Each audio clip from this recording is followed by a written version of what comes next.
जवळपास 38 वर्षाच्या प्रदीर्घ सेवेनंतर आज मी शिक्षिके या सेवेतून नियत वयोमानानुसार निवृत्त होत आहे। या प्रसंगी मला जे बोलायचे आहे ते मला जे जीवनामध्ये आलेले जे अनुभव आहेत तेच मी थोडक्यात तुम्हाला सांगणार आहे। आता माझा जो हा स्टाफ आहे या स्टाफला आमचं पूर्वीचे जे काय होतं जीवन हे तो शक्यतो तुम्हाला माहीत नाही, त्या जीवनाबद्दल मी थोडक्यात तुम्हाला सांगणार आहे। कर्मवीर अण्णा व वहिनींच्या पदस्पर्शाने पावन झालेल्या शाळेत ज्ञानदेवाचा आणि तुकारामांचा तोच आमचा रंग आहे। आमच्या रक्तात थोडा ईश्वराचा अंश आहे।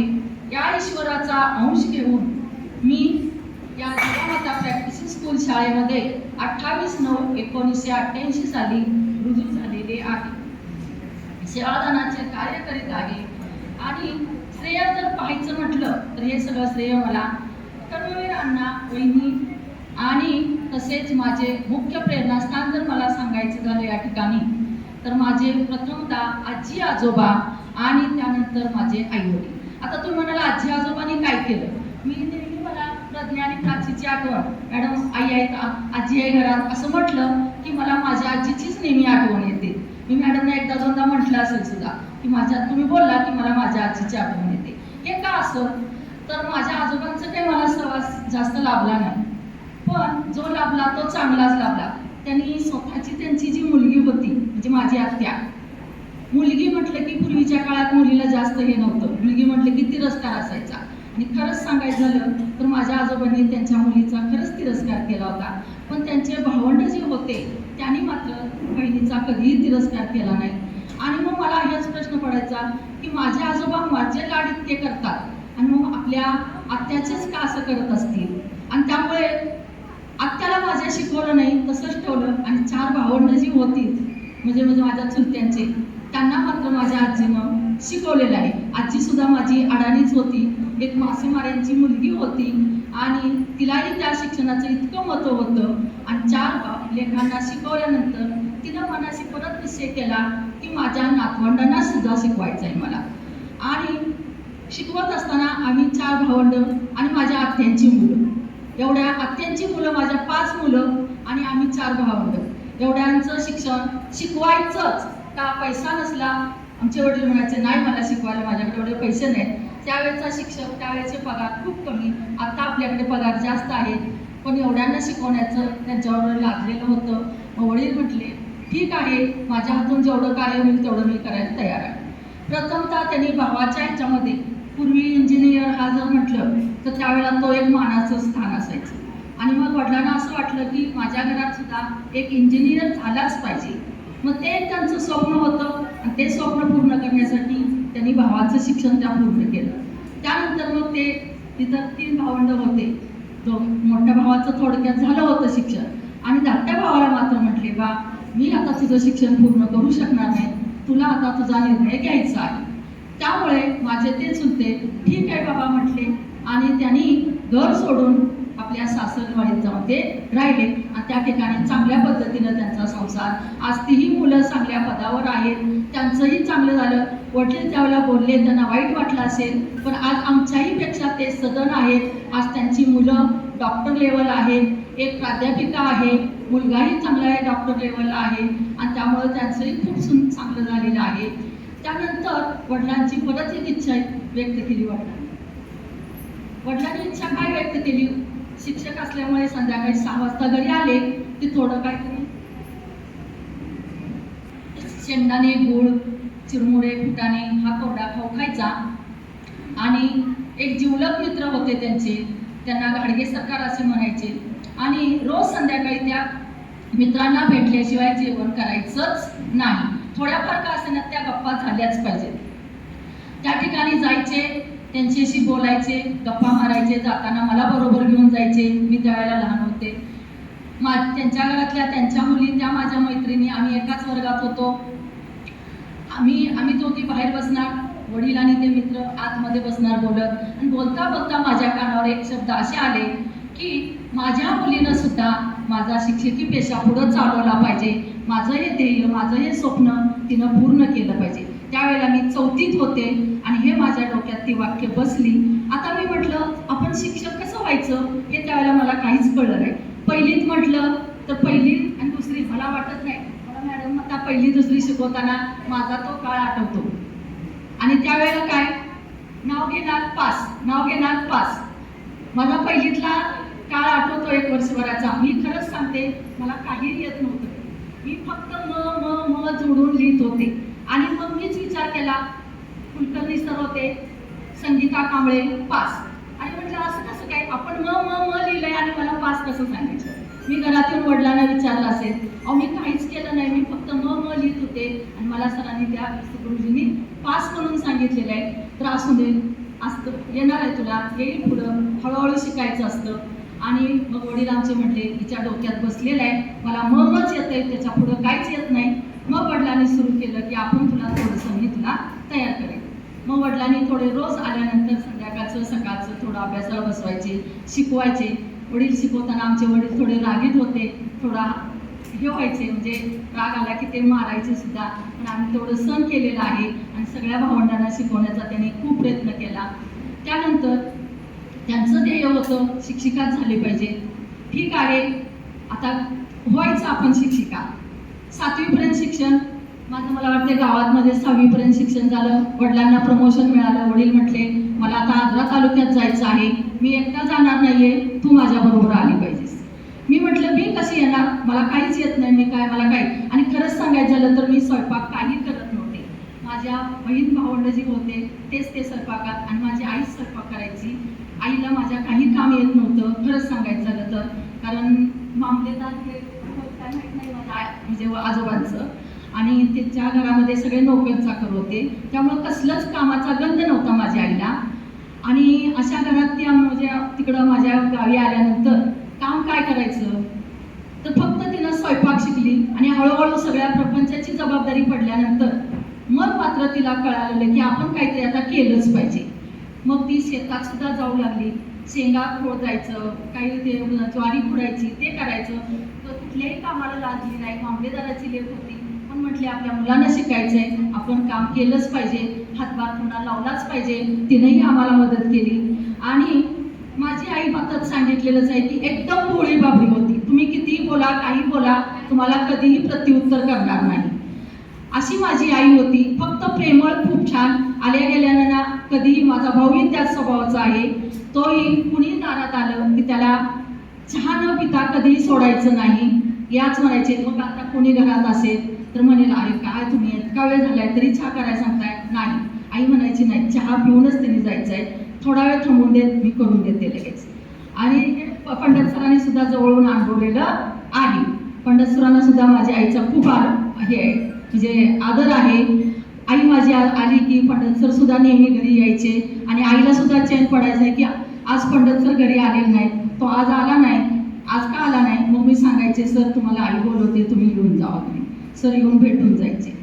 तशी अशी माझी आई. घरात काम असेल, कुणी मला बोलवलं असेल तरी आई म्हणणार ते काम तिथंच ठेव आणि जा.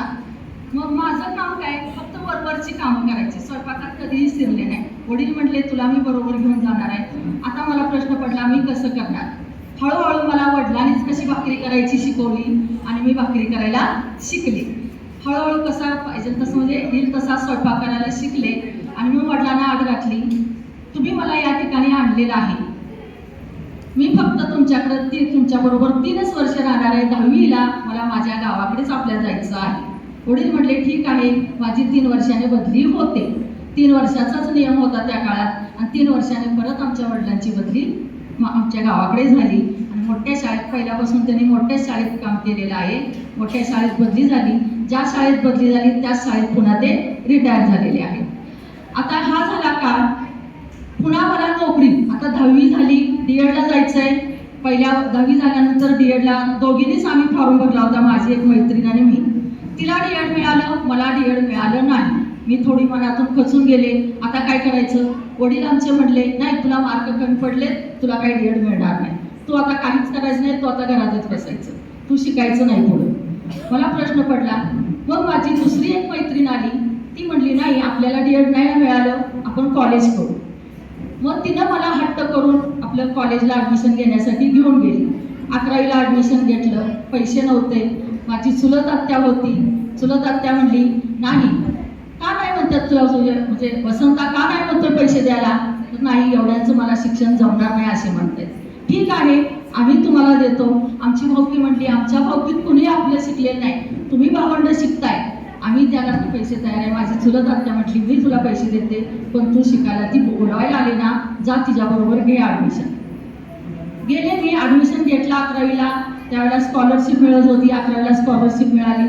आणि मग मी माझ्या त्या आत्याचे पैसे, मी आत्याला म्हटलं मला स्कॉलरशिप मिळालेले आहे, तुमचे पैसे तुला परत घे. ठीक आहे. त्यानंतर आमच्या 10वीच्या वर्गातल्याच आम्ही 16 जणी, आणि 16 जणीने आम्ही DEDचे फॉर्म भरले. आणि एकाच कॉलेजला, एकाच ठिकाणी, जी माझी पहिली मैत्रीण ज्या कॉलेजमध्ये DED करत होती त्याच कॉलेजला आम्ही 16 जणी DEDला कोल्हापूर जिल्ह्यामध्ये सन्मित्र कॉलेज या ठिकाणी आम्ही गेलो, रुजू झालो त्या ठिकाणी.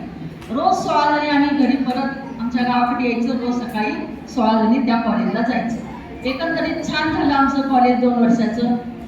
त्यानंतर मला लगेच नोकरीचा कॉल आला. लगेच DEDमधनं बाहेर पडले की लगेच कॉल आला रत्नागिरी जिल्ह्यामध्ये. आता इंटरव्ह्यूला जायचं आहे. वडले आमच्या म्हणले एवढ्या लांब नाही जायचं आपल्याला, एवढ्या लांबची नोकरी नाही करायची, तू एकटीच राहणार नाही. आणि इंटरव्ह्यूला जायचं होतं, इंटरव्ह्यूलाच जायचं नाही म्हटले. नशिबाने काय झालं, मी ज्या ठिकाणी भातवणला आजरा तालुक्यात 7वी इयत्तेमध्ये जे शिकत होते, मला जे शिकवायला शिक्षक होते तेच त्या जिल्ह्यामध्ये गटशिक्षण अधिकारी म्हणून तिथं ते रुजू झालेले होते.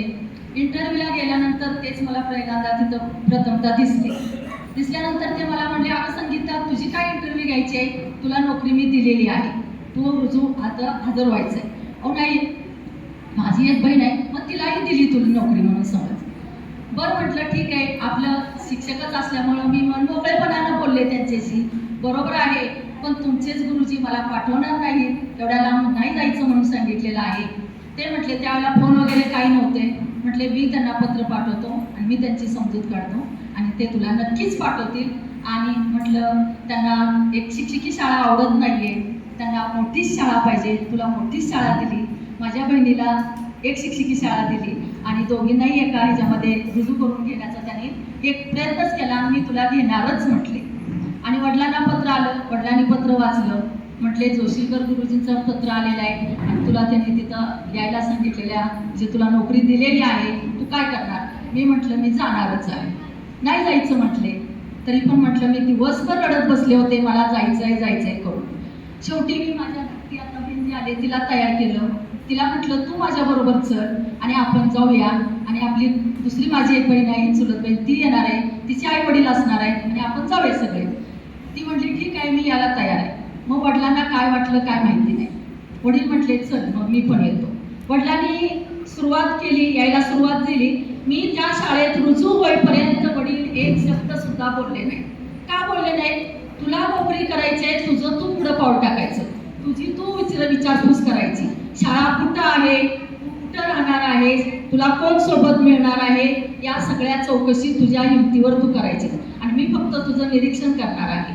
आणि तिथूनच मला बोलण्याची हिंमत माझ्या वडिलांनी दिली आणि तेव्हापासून मी बोलायला शिकले. एसटीत बसल्यानंतर माझ्या शेजारी एक बसल्या होत्या लेडीज, त्यांना विचारलं अशी शाळा कुठं आहे शाळा, कोण मुख्याध्यापक आहे.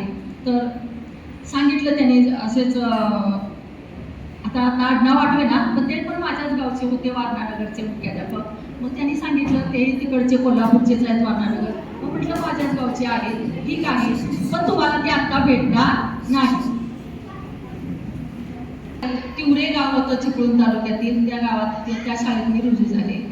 त्या 6 महिनेच नोकरी केली मी त्या ठिकाणी. आता इथं जिजामाता प्रॅक्टिस स्कूलमध्ये एक जागा शिल्लक होती. पूर्णेश्वर इथं कार्यरत होते. पूर्णेश्वर म्हटले माझ्याकडे, आमच्याकडे गावाकडं आहेत. त्यांनी काय केलं, त्यांच्या मित्रांना निरोप दिला. मित्र म्हणजे माझे नातेवाईकच होते, माझ्या वडिलांचा तो मुलगाच होता. त्याच्याकडे निरोप दिला की तुला इथं एक जागा शिल्लक आहे, तू इथं या शाळेत येशील का. तर तो काय म्हटला, मला नाही, आता मला नको, माझी एक पाहुणी आहे, तुला पण माहिती आहे, मी तिथं जाऊन सांगते तिला आणि ती या शाळेत तिकडे रुजू होईल. तो आमच्या घरी आला, वडिलांना सांगितलं. मी त्या गावाकडे जायला निघाले होते, एसटीत बसलेले होते आणि पुन्हा आमचे वडील वडिलांना सांगितलं रयतची शाळा आहे, आणि या ठिकाणी जागा शिल्लक आहे, तिला पाठवताय का तुम्ही? वडील आमच्या त्याला म्हटले जा लगेच बोलवून आण. मी एसटीतच होते, बोलवायला आला तो. मी म्हटलं का मला बोलवते, कशासाठी? मी निघाले त्या शाळेकडे. नाही नाही, तुला आता घरी बोलवले, काय असेल ते घरी सांगतील आबा म्हटले. मग मी घरात आले तर म्हटले सातारमध्ये जिजामाता शाळा आहे, त्या शाळेत एक जागा शिल्लक आहे आणि तुला त्या ठिकाणी बोलवलेलं आहे, जाऊन तरी बघून ये. मिळाली तर ठीक आहे, नाही मिळाली तर राहिलं, जाऊन बघून ये म्हटलं. ह्या शाळेचं त्या शाळेचं आपण नंतर काय करायचं ते बघूया, पहिलं तू जा. आणि मग म्हटलं आता मी एकटी नाही जाऊ शकणार म्हटलं. मी येत होते, माझंही आजोळ आहे, माझे 5 मामा आहेत, तिथं येत होते, पण म्हटलं मी एकटी नाही जाणार, तिथून पुढचं मला काही माहीत नाही म्हटलं. तर आमचे वडील म्हटले माहीत आहे, तुझे 5 मामा आहेत, तुझे 5 मामा तुझ्याबरोबर तिथं येणार आहेत आणि मला घेऊन जाण्याची काही गरज नाही. ऐकलं मी आले, एकटीच आले. आल्यानंतर माझ्या संध्याकाळी इथं आले. मग माझे धाकटे मामा आणि पठाणसरांच्या घरी गेलो, कुटणेसरांच्या घरी गेलो, भेटल्यानंतर मग पुन्हा संस्था ऑफिसमध्ये आलो. रात्रीचीच वेळ होती, 8 वाजलेले होते आणि घाटे साहेब आमच्या कोल्हापूर भागातलेच होते, त्यावेळेचे साहेब. घाटे साहेबांना भेटल्यानंतर घाटे साहेबांनी ओळख करून दिली, म्हणजे सांगितलं की ह्या ठिकाणी भोकरे सर, म्हणजे ते सुद्धा आमचे नातेवाईकच होते आणि भोकरे सर आहेत, त्यांच्या मिसेसला या शाळेत घ्यायचं आहे. ठीक आहे म्हटलं. आमच्या मामांनी तिथून बाहेर पडलो. परत दुसऱ्या दिवशी मग आमचे पोलीस सर ऑडिटर विभागाला होते, ते म्हटले तू परत दुसऱ्या दिवशी ये इथं, आपण बघूया काय होतं. दुसऱ्या दिवशी दुसऱ्या मामांना घेऊन आले, मधल्या मामांना घेऊन आले. वरती ऑफिसमध्ये गेलो आम्ही. बिराजदार साहेब होते. बिराजदार साहेब म्हटले नाही आम्हाला जेंट्स भरायचे आहे. ठीक आहे म्हटलं. गेले. पुन्हा काय झालं माहीत नाही, माझे मामा आणि ते भोई सर काय झालं माहीत नाही. परत संध्याकाळी निरोप आला 5 वाजता, ऑर्डर काढलेली आहे आणि शाळेत येऊन हजर व्हा. ऑर्डर सुद्धा दिली. मला वाटलं मी पोस्टाने वगैरे पाठवणार असते, मी कसली तरी साधी सही केली आणि निघाली. त्यावेळेला लगेच शिंदे सर भेटले, आपले राबाकाळेतले, तिथं सुप्रिटेंडंट म्हणून काम करत होते. ते म्हणले मॅडम तुमचं लक खूप चांगलं आहे. का हो सर? तर नाही, आम्हाला इथं महाडिक मॅडमना घ्यायचं होतं. हां, मग का नाही घेतलं? तर नाही म्हटले, त्यांचे मिस्टर म्हटले नको, आपल्याला इकडं आपली आहे ती शाळा बरी आहे, नको. म्हणून मग आम्ही विचार करून तुमची ऑर्डर काढली आहे. ठीक आहे, पण मला म्हटले आता जावा, हजर व्हा आणि मग घरी जावा. हजर झाले 5 वाजता. दुसऱ्या दिवशीपासून शाळा माझी सुरू झाली. मी काही गावाकडे गेलेच नाही. मग तिकडचा राजीनामा काय असेल ते सगळं वडिलांनी केलं. त्याच्यानंतर नोकरी, आताच्या मुलींचं मला खरंच वाईट वाटतं. नोकऱ्या आता तुम्हाला शोधाव्या लागतात, वाट बघावी लागते. माझ्या नशिबात खूप नोकऱ्या होत्या. त्याच्यानंतर सुद्धा मला भरपूर नोकरीचे योग आले आणि 2-3 ठिकाणी मी इंटरव्ह्यूला सुद्धा गेले. की का मी गेले इंटरव्ह्यूला? तर माझा मैत्रिणीचा परिवार तो माझ्यासोबत नाही, मीच एकटी त्या कळपातून बाजूला पडले आणि माझ्या 16 जणी तिकडं कोल्हापूर जिल्ह्यातच आहेत. आणि याचं जरा थोडंसं मला दुःख वाटत होतं आणि म्हणून मला सारखं जावंच तिकडं त्या भागात. मी पठाण सरांना म्हटलं सर नको मला, निदान मला कराडची शाळा तरी द्या, माझ्या जवळच्या भागात आहे. पठाण सर म्हटले तिथं सुद्धा तुम्हाला मिळणार नाही, तुम्हाला इथंच थांबावं लागणार आहे, कारण तीच जागा शिल्लक आहे, तुम्हाला इथनं कोणी सोडणार नाही आता. ठीक आहे. मग मी तिकडं जायचं म्हणून निघाले. वडील म्हणले तू ती जागा सोडायचीच नाही. वडिलांना खूप अभिमान, सातारा जिल्ह्यात रयत शिक्षण संस्थेमध्ये नोकरी मिळालेली हा एक मोठा अभिमान होता. आणि वडील म्हणले तू तिथून इकडे यायचं नाही, मी जाऊन बघून येतो तुझ्या शाळा कशा आहे. ज्योतिबाच्या पायथ्यालाची शाळा होती, तिथं गेले, बघितलं. तर आता जेंट्स माहिती आहे तुम्हाला, त्या शाळेत अक्षरशः तो जेंट्स घेऊन पडलेले होते. असं दृश्य माझ्या वडिलांनी पाहिलं आणि म्हणले म्हणून तर मी तुला सांगते की जेडपीच्या शाळेत नोकरी करायची नाही. तुला नशिबाने तुझ्या खूप चांगली नोकरी मिळालेली आहे, चांगलं गाव मिळालेलं आहे, शहर मिळालेलं आहे आणि ती नोकरी सोडण्याचा अजिबात प्रयत्न करायचा नाही. मग मी पुन्हा इचलकरंजीला आली आणि हायस्कूलवर होती ती. म्हटलं आता हायस्कूलला आलेले आहे, इचलकरंजी शहर चांगलं आहे, त्या ठिकाणी करूया. नाही, इंटरव्ह्यूला गेले, तुझी इच्छा आहे जाऊन ये, पण जायचं नाही. त्यानंतर कोल्हापूरला एक आली. कोल्हापूरला आल्यानंतर मग मी पुन्हा तिकडं जायला निघाले. माझे मामा आडवे म्हणले तुला नाही म्हणून किती वेळा सांगितले तरी तुझ्यासारखा जाण्याचा प्रयत्न का चालू आहे, जायचं नाही. मग मला म्हणले तुला ज्याने नोकरी लावली, म्हणजे जो आमच्या वडिलांच्या मामाचा मुलगा होता, आता मी त्याला तिथं नोकरी लावणार आहे, त्यामुळे तू त्या जागेवर जायचं नाही. तुला लागली की नाही तर नोकरी तू राहायचं नाही. तू ठीक आहे, मनाची तयारी केली, आपल्याला इथंच नोकरी करायची. मग आमच्या मामाने पुन्हा आता म्हणजे रुजू झालेले आता इथंच नोकरी करायची. मग पुढं वधूवर म्हणजे शोधायचं सुरुवात केली आणि आमचे मामी मामा त्यांच्याही मामी माझ्या परिचयाच्या आहेत. त्यांनी त्यांच्याच गावचं म्हणजे माझी मामी लिम या गावची त्यांनी आणि माझी एक मामी फलटणला शिक्षिकाच म्हणून काम करत होती. त्यांच्यासोबत ते काम करत होते. त्यामुळे त्या मामींनाही ते माहीत होते आणि या मामींनाही ते माहीत होते आणि मी लिमला पण जात होते सुट्टी तिथं आल्यानंतर. असा आमचा हा परिचय आणि त्यामुळं काय लोक आमचा जुळून आलेला आहे. आणि वडिलांना मी आड घातली होती की मला शिक्षक आणि शेती असणारे असावे, फक्त ते पिणारे असतात तसे नसावे. आणि वडिलांनी तेच ध्येय ठेवलं आणि त्या पद्धतीनं मला ते शोधून दिलेलं आहे. त्यामुळं वडिलांची पण खूप मी ऋणी आहे. असा माझा तो काळ गेला. मला जे माझे सासू सासरे जे लाभले ते सासू सासरे नसून एक माझे ते खरंच दैवत आहेत. आई वडील म्हणजे माझे एक ते देवच होते. त्यांनी मला कसलीच उणीव भासून दिली नाही. माझ्या आई वडिलांपेक्षा ते मला खरंच म्हणजे लाभलेले आहेत. ते खूप चांगले लाभले होते. पण त्यांचा काळ मला जास्त काळ लाभला नाही. इतके प्रेमळ होते आणि त्यांची खूप गरिबी होती. त्या गरिबीतून या 2 मुलांना शिकवलं हा एक माझा त्यांच्याबद्दल त्यांचा सार्थ अभिमान आहे. इतक्या कष्टातून शिकलेले आहे. खरंच सांगायचं म्हटलं तर त्यांना खायला सुद्धा काही मिळत नव्हतं. अशा याच्यातून या 2 मुलांना शिकवलेलं आहे आणि 2 मुलं चांगल्या आशीर्वाद त्यांचे आजपर्यंत म्हणजे अजूनही आमच्या पाठीशी त्यांचे आशीर्वाद आहेत. माझ्या सासऱ्या पाहिलेले आहेत.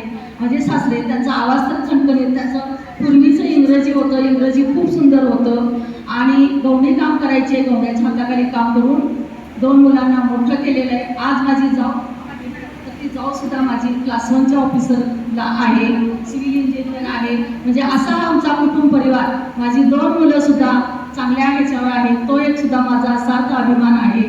आणि लग्न झालं असा हा आमचा परिवार.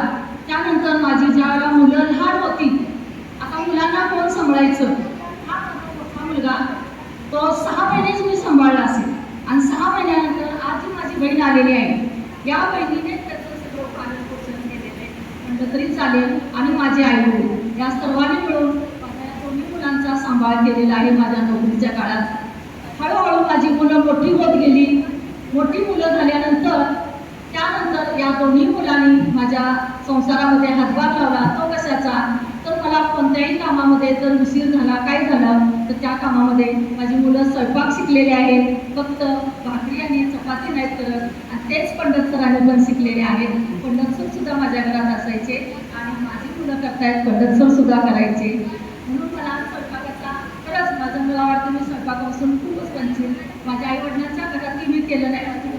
बहीण भावंडच करत होती आणि इथं येऊन सुद्धा माझ्या मुलाने मग ते हातात घेतलेले आहे. मी शाळेत जाईपर्यंत उशीर झाला तर माझी मुलं कुकर लावून ठेवणार, भाजी फोडणी टाकणार, चपात्या करायच्या असले तर चपात्या भाजून घेणार. म्हणून मला माझ्या मुलांचाही सार्थ अभिमान आहे.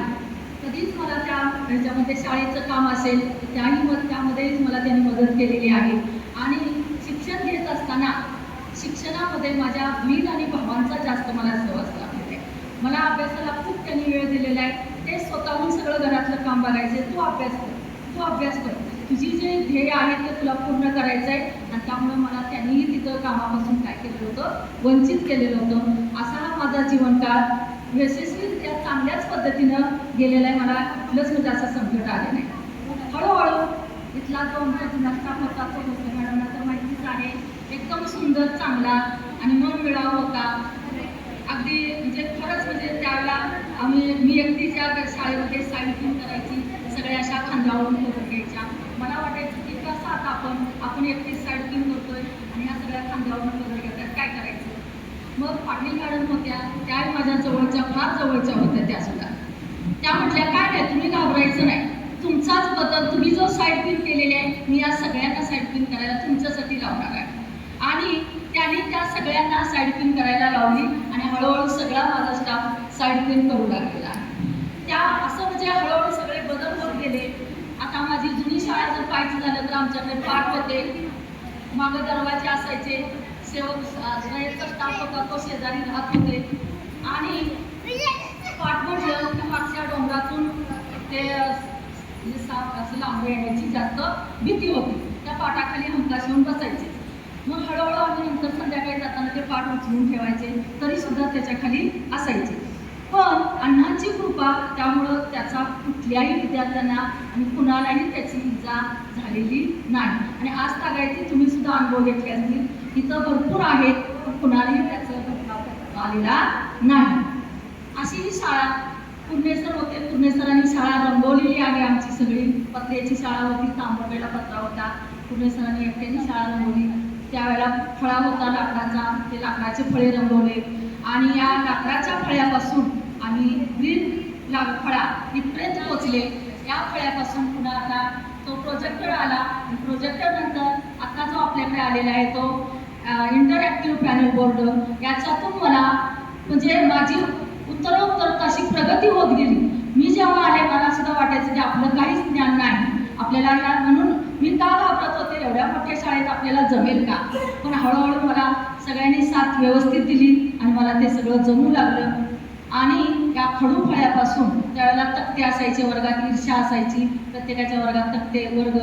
कॉलेज होतं, कॉलेज आणि एक एक वर्ग दत्तक घेतलेले होते. पहिले प्राध्यापक एक एक वर्ग दत्तक घ्यायचे. प्रत्येकाला त्या शिक्षक प्राध्यापकांना वाटायचं माझा वर्ग चांगला असावा. त्यामुळे हिरीहिरीनं आणि ईर्षेने आमचे वर्ग त्यावेळेला सजलेले असायचे. आणि पालकही सुंदर होते, म्हणजे खूप मदत करणारे होते, पालक चांगले होते. त्यानंतरची माझी शाळा वरती गेली आणि एक खालचा मजला बांधून झाला. स्लॅब आला, स्लॅबवर पाणी टाकायचं होतं. पठाण सर म्हटले आता पाणी कोण टाकणार, आता आपल्याकडे मावशी आहे, त्यावेळेला कोणी नव्हतं तसं. मग आमच्या शिक्षकांचे पठाण सरांनी नंबर लावले, दोघींचे नंबर लावले आणि 8-8 दिवस आम्ही शाळेवर पाणी मारलेलं आहे. आता खालचा मजला झाला, वरचा मजला बांधायचा आहे. तो कोण बांधायचा, जेंट्स नव्हते, जेंट्स व्यक्तीला इथं आणायचं आहे आणि पालके सरांना शाळेत आणायचं होतं. मग आता कुणाला तरी जावं लागेल आणि ती असून दे, मी काही म्हणत नाही, माझ्या नशिबात आहे. थोडंसं मला वाईट वाटलं, माझ्या मुलांचं नुकसान होणार आहे, थोडंफार झालं सुद्धा. माझा मोठा मुलगा 10वीत होता, धाकटा 6वीला होता. मग आता काय करायचं, मी ठरवलं धाकट्याला तर आपण बरोबर घेऊन जाऊ आणि मोठाही तेच राहील. संस्था ऑफिसमध्ये गेले, तिथंही माझी चांगली व्यवस्थितरित्या समजूत काढली. ते म्हणले मॅडम तुमची कुठल्याही कारणानं बदली केलेली नाही, फक्त आपलं शालेय व्यवस्थापन थोडं विस्कळीत झालेलं आहे, या कारणासाठी तुमची आम्ही बदली करत आहोत. शाळेत जागा मोकळी झाली की तुम्हाला मी तुमची जिजामाताच शाळा देणार आहे. आणि हे त्यांनी मला जे दिलेलं वचन होतं ते एक संस्थेनं माझं पूर्ण केलं. त्याबद्दल फार फार म्हणजे खरंच म्हटलं तरी संस्थेची पूर्ण मी ऋणी आहे. आणि अशी माझी ती कराडला गेल्यानंतर तिथलाही स्टाफ चांगला होता. सुमन मॅडम होत्या, तिथला स्टाफ त्या सुमन मॅडमला खूप घाबरायचा, पण माझ्याशी काय मैत्री माहीत नाही, पण त्यानेही माझ्याशी मैत्री केली. त्या रोज माझ्या वर्गात येऊन बसायच्या, पाठ पाहायच्या. आणि मग जेव्हा ऑर्डर आली तेव्हा म्हटल्या तू जाऊ नकोस, तू का जातेस, तू इथंच थांब. नाही म्हटलं माझं सगळं कुटुंब तिकडं आहे, मला जाणं गरजेचं आहे. नाही त्या खराडे मॅडम होत्या, त्या येणार होत्या तिकडं. अगं तिला आम्ही तिकडं सातारला पाठवले, परत तीच इकडं येणार आहे आणि तू जाऊ नको. नाही माझं खूप विस्कळीत झालेलं आहे, मला गेलंच पाहिजे. असं झालं. जाधव मॅडमने माझी ऑर्डर दिली नाही, लपवून ठेवली. मला म्हटल्या तुमची ऑर्डरच आलेली नाही, तुम्ही कसं जाणार आहात. ठीक आहे म्हटलं. मग मी परत आमच्या पोलीस सरांना फोन लावला, त्यांनी चौकशी केली. ते म्हटले तुमची ऑर्डर पाठवलेली आहे. मग मला शिंदे साहेब होते त्यावेळेला. मग शिंदे साहेब म्हटले मॅडम तुम्ही आपल्या ऑफिसला या, तुम्हाला आम्ही इथं हातात ऑर्डर देतो. कुंभार सर होते. मग मी ऑफिसला आले, माझ्या संस्था ऑफिसमधून मी ऑर्डर घेतली. जाधव मॅडमची ऑर्डर मी घेतलीच नाही आणि ती ऑर्डर घेऊन पुन्हा या शाळेत रुजू झाली. त्यानंतर माझी मान्यता त्या शाळेतली कराडच्या शाळेतली आणायची होती. ती मान्यता सुद्धा मला आली नाही असं सांगितलं कराडच्या शाळेत, का तर या जाणार आहेत म्हणून. पुन्हा आमच्या मामांना मी फोन केला, म्हटलं मान्यता आली नाही म्हणतायत. मामाने पुन्हा संस्था ऑफिसमध्ये फोन केले, म्हटले ऑर्डर मी मान्यतेची सुद्धा पाठवलेली आहे. तेव्हा शरद बसले होते, मी ऑर्डर पाठवलेली आहे म्हटले, दिली नाही. मग पुन्हा शरद बसलेनी काय केलं, ती मान्यतेची ऑर्डर पुन्हा माझ्या मामांना नेऊन दिली आणि इथंच ती ऑर्डर घ्यायला सांगा म्हटले. त्यांना आपल्या शाळेत घेऊन दिलं आणि सगळं मी जे काय असेल मान्यतेची ऑर्डर, ती इथं शाळेत रुजू होण्याची ऑर्डर संस्था ऑफिसमध्येच सगळं घेतलेलं आहे. या करायला काहीही नंतर त्यांची व्यवहार केलेली असते. अशी माझी ती कराडची शाळा झाली. आणि एक पुन्हा मी चांगला सकारात्मक विचार केला, आपली बदली झाली तर होऊन दे, आणि यातून 1 वर्ष का असेल आपल्याला बाहेर जायला मिळतंय, तिथलाही अनुभव घेऊन आणि सेवेतला बदलही आपल्याला पाहिजे. पुन्हा कुठंतरी लांब बदली करतील त्यापेक्षा आता आपण जाऊन आलेलं बरं पडेल असं म्हणून मनाने माझ्या चांगला होकार दिला. मी 1 वर्ष काढलं, लगेच दुसऱ्या वर्षी माझ्या शाळेत आले. त्यानंतर थोड्या दिवसात मी 7 साली आले. 9 सालात आपल्या भोसले मॅडम त्या शाळेत आल्या. माझ्याकडे वरचे वर्ग होते 5वी 6वी, कारण कराड शाळेमध्ये मला वरचे वर्ग दिले, कारण मला तिथंच मी 4थीपर्यंत काम केलं होतं. पहिलीचा वर्ग मला त्या ठिकाणी जमेना म्हटल्यानंतर म्हटले मग पुन्हा 3रीचा वर्ग दिला. 3रीचा वर्ग दिला. मग 3रीच्या वर्गात त्यांचं काय नियोजन झालं काय माहीत नाही, म्हटले वरच्या वर्गाला गणित आणि विज्ञान शिकवा. चालेल म्हटलं, शिकवते. मी अभ्यास करून गणित आणि विज्ञान त्या शाळेत तिथं 1 वर्ष शिकवलं. इथं आल्यानंतर पालके सर म्हटले तुम्ही तेच 2 विषय इथं वरच्या वर्गाला घ्या. चालेल, घेते म्हटले. इथंही 2 वर्ष घेतले मी ते 2 विषय. आणि मग भोसले मॅडम आल्या. पुन्हा मला खाली येण्याची संधी भोसले मॅडम आणि वायदंडे सर यांनी मला खाली येण्याची संधी आली. त्यांनी मला जो 3रीचा वर्ग दिला तो आज तागायत मी 3रीच्या वर्गावरच काम करीत आहे. भोसले मॅडमच्या काळामध्ये मला पुन्हा भोसले मॅडमनी मुंबईची एक ऑर्डर काढलेली, काढली असेल. मला जाण्याची वेळ आली. तेव्हा सुद्धा माझी अशीच अवस्था झाली की आपल्याला मुंबई माहीत नाही, आपण कसं जाणार. विज्ञानचा कोर्स होता. मॅडमचा अचानक रात्री फोन आला, तुम्हाला जावं लागेल. कल्याणीतल्या धंदुरे मॅडम अगोदरच पोचलेल्या होत्या. कसं जायचं. मॅडम म्हटल्या तुम्ही स्टँडला जावा, तिकीट काढा, तिथं तुम्हाला बरोबर रिक्षात सांगा असं ठिकाण आहे, त्या ठिकाणी तिकीट पोचताय. तिथं गेल्यानंतर तुम्हाला धंदुरे मॅडम भेटतील. आणि तो 8 दिवसाचा कोर्स होता. मॅडमच्या प्रेरणेने तो 8 दिवसाचा कोर्स मुंबईच्या ठिकाणी मी छानपैकी पार पाडला. आणि त्यानंतर पुन्हा आपल्याला MIBचं प्रशिक्षण आलं. आणि खरंच मी मॅडमचं आभारी मानले किंवा ऋणीच आहे. मॅडमने तिथंही संधी दिली, त्यामध्ये सुद्धा माझं नाव घेतलं. मला खूप बरं वाटलं, कारण मुंबई शहरामध्ये मॅडमच्या सोबत आम्ही 4 sir, Lokhande madam, Bhosale madam आणि त्यामुळे 3रीपर्यंत शिक्षण होतं. मॅडम आमच्यासोबत होत्या. तिथंही खूप धमाल केली म्हटलं तरी चालेल. मॅडम आणि लोखंडे मॅडम यांनी खूप मला सहकार्य केलेलं आहे त्या ठिकाणी. आणि ते प्रशिक्षण इतकं आनंदात की कधीही मी विसरू शकणार नाही. त्या प्राचीन साठे मॅडम होते आमच्यासोबत, त्यांच्याशी आमचं चांगलं जुळलेलं होतं. पण ते शिक्षण फक्त 1 वर्षच चाललं. त्याच्यानंतर पुन्हा ते शिक्षण थांबलं. लॉकडाऊन लागलं. लॉकडाऊननंतर मग आता ऑनलाईन क्लास घेण्याची वेळ आली. मॅडम मला ऑनलाईन क्लास घेता येणार नाही, मी कसे घेणार. मॅडम म्हणल्या हळूहळू तुम्ही शिकणार आहात. मॅडमने हळूहळू मला कसं करायचं ते थोडं शिकवलं, थोडं लिहून दिलं.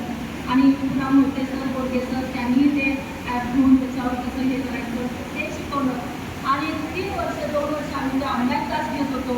ऑनलाईन क्लास घेत असताना पालकांना आपली खरी ओळख कधी कळते तर त्या तासाला काही पालकसुद्धा बसायचे. आणि पालकांनी सुद्धा माझे त्यावेळेचे क्लास पाहिलेले आहेत. मी खूप वेळ क्लास घेत असायचे. म्हणजे मला कधी थांबवा पण पालक पण म्हणलेले की क्लास थांबवा. क्लास सुरू केला, थोडा वेळ व्हायचा सुटवायला, पण थांबवायला मात्र माझा उशीर व्हायचा. आणि बराच वेळ क्लास घेत आणि पालकांना आवडले. आणि एक पालक माझ्याशी झाले इतके आमचं नुसतं म्हणायचं ते पालक खूप कमीच आहेत, खूप असे आहेत. पण त्याच पालकाने माझी स्तुती केली.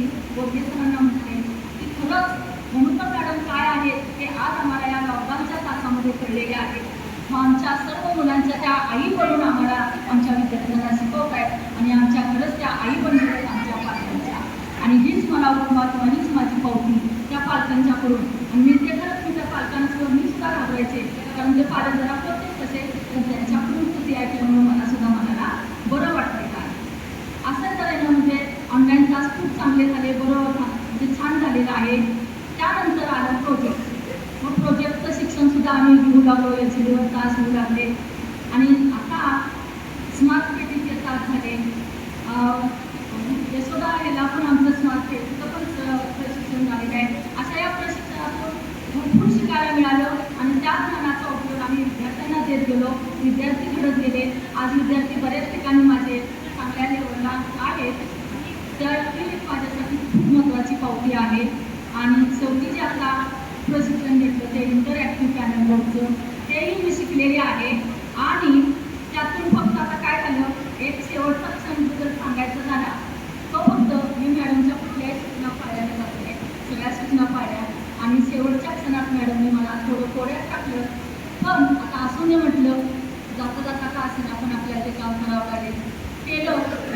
हे काम ऐकलेलं आहे, केलेलं आहे. असा सुखदुःखाचा माझा सगळं माझे आयुष्यामध्ये तसं आनंदात गेलं. तर शेवटी जाताना जरा सुखदुःखाचा जो संभव झालेला आहे, त्या सुखदुःखाच्या का झाला, तर माझं ऑनलाईनचं एवढं काही हे नव्हतं. आणि आता मी कसं करणार ते काम, मतदार मॅपिंगचं काम आलं, घरोघरी हिंडायचं होतं. मग त्यामध्ये इतके त्यांचे फोन असायचे, इतके त्यांचे मेसेज असायचे. माझी म्हणजे अक्षरशः मी त्या मला अटॅक आला का काही असं 2 वेळा माझं तसं झालेलं आहे. त्यावेळेला माझ्या धाकट्या सुनेनं मला सावरलेलं आहे. ती म्हटली, काय झाले मम्मी, काय करायचं आहे तुम्हाला? तर म्हटलं, अगं आपल्याला फिरायला जायचं आहे, मला ते ऑनलाईन काम येत नाही, मला काय करायचं माहीत नाही. चला म्हटलं आपण जाऊया. आणि आम्ही नारायणराव पेठेत आलो, 2-3 ठिकाणी घरी गेलो. तिलाही ते नवीन असल्यामुळे समजेना. मग 2-3 सरांना इकडं तिकडं असे फोन करून ती कसं करायचं ते विचारून घेतलं. आणि 2-3 घरं केली. त्यांना फोटो पाहिजे होते. तुम्ही सकाळपासून घरातून बाहेर पडला नाही, सुट्टी आहे आज असे म्हटले. त्यामुळे आम्ही त्याच्यावर 2-3 फोटो काढून त्यांना टाकले. तेव्हा ते शांत झाले आणि मलाही निस्वार्थ मी सोडला. मला जे काही जाणवत होतं हृदयातून ते सगळं माझं थांबलं. आता मग पुन्हा तिनं शिकवल्यानंतर पुन्हा मी बकरे सरांना ते आणायचे. मला रविवार सर्टिफिकेट दिले. मॅडम काय झालं कामाचं कुठपर्यंत आले, तर अजून काही मला एवढं समजलेलं नाही सर ते, आणि मला काही ते जमत नाही. मग सरांनी माझ्या हातातून फोन घेतला, त्यांनी मला ते थोडं शिकवलं. ते म्हणजे कसं सर्च करायचं ते दाखवलं, कशी नावं शोधायची ती दाखवली. आणि तेव्हा मला खरंच अक्षरशः कळलं, समजलं. आणि तिथून पुढं मला कॉन्फिडन्स आला की आता हे काम आपण करू शकतो. आणि मग मी माझ्या सरांना घेतलं. माझ्या सरांचाही त्यामध्ये मोलाचा वाटा आहे. सकाळपासून आम्ही संध्याकाळ 9 सर असल्यामुळे मी 9-9:30 पर्यंत फिरत होते आणि ते काम पूर्ण करण्याचा मी प्रयत्न केला. 8 दिवस आम्ही फिरत होतो आणि खूप मला मदत केलेली आहे त्यांनी सुद्धा. त्यानंतर जनगणनेचं काम आलं. आम्ही खूप प्रयत्न केला. भोसले मॅडमने आम्ही ऑर्डर कॅन्सल करायची, नाही झाली. मग आता काय करायचं, मी भोसले मॅडम गावावरून येईपर्यंत वाट बघत बसले. भोसले मॅडम आल्याशिवाय म्हटलं मी कामाला सुरुवात करणार नाही. भोसले मॅडम आल्यानंतर आम्ही कामाला सुरुवात केली. त्यांनी मला थोडं समजावून सांगितलं घरावर नंबर कसे टाकायचे. आणि त्यांच्याबरोबर मी 1 दिवस फिरले. त्या कशा काम करतात ते पाहिलं. आणि त्यानंतर मग मॅडमना किती त्रास द्यायचा आपण, म्हणून मी मोठ्या सुनेला म्हटलं, तू येशील का माझ्याबरोबर? ती म्हटली हो, यायला तयार आहे. ती पुण्यावरून आली आणि तिनं मला त्या जनगणनेमध्ये मदत केली. आणि अशा तऱ्हेने आम्ही भोसले मॅडमनी पण आम्ही पण 4 दिवसात ते जनगणनेचं काम पूर्ण केलेलं आहे. असा हा सुखदुःखाचा जे संगम जो मला शेवटी जाता जाता आला आणि तो मी यशस्वीरित्या पार पाडलेला आहे. वाईट काय वाटतंय, फक्त शेवटच्या वर्षी मी माझ्या विद्यार्थ्यांपासून थोडं लांब राहिले, वंचित राहिले, याचं मला जाता जाता दुःख होत आहे. कारण मुलांचा संपर्क माझा पूर्ण तुटलेला होता. अगदीच यायचं शाळेत, थांबायचं की लगेच बाहेर जायचं असं होत होतं. त्याचंच फक्त मला दुःख झालेलं आहे, बाकी काही नाही आहे. आणि तशी मी पाहिलं तर या शाळेचे माझे अतूट नातं 38 वर्ष मी सर्व्हिस केली, जे खूपच नातं आहे. कायम माझ्या तो म्हणजे मनामध्ये राहिलेला आहे. या शाळेत रुजू झाल्यापासून आजपर्यंत माझं नातं आहे असं टिकून राहणार आहे. सगळे मी आता सांगितलेलं आहे थोडक्यात.